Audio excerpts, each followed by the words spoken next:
রাধে রাধে বন্ধুরা, আজকে পাঠ করছি অখণ্ড সংগীতা বা শ্রী শ্রী স্বামী স্বরূপানন্দ পরমহংসদেবের উপদেশ বাণী। প্রকৃত ধর্ম। একজনের প্রশ্নের উত্তরে শ্রী শ্রী বামুনি বলিলেন, দরিদ্রেরা নারায়ণ, দরিদ্রকে নারায়ণ জ্ঞানে সেবা দিতে হবে।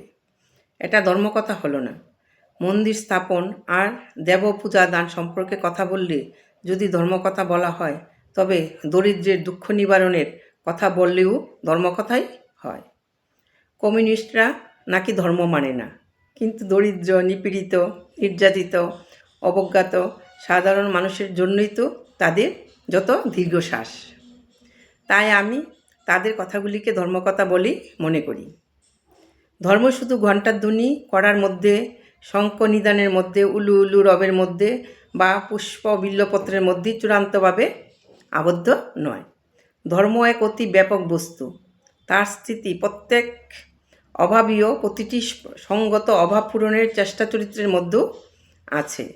পরের দুঃখে কাঁদা আর ভগবানের জন্য কাঁদা দুইটি প্রায় সমান জিনিস।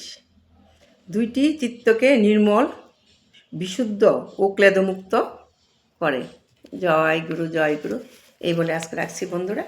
তোমরা সবাই ভালো থেকো, সুস্থ থাকো, এটাই ঠাকুরের কাছে প্রার্থনা। রাধে রাধে।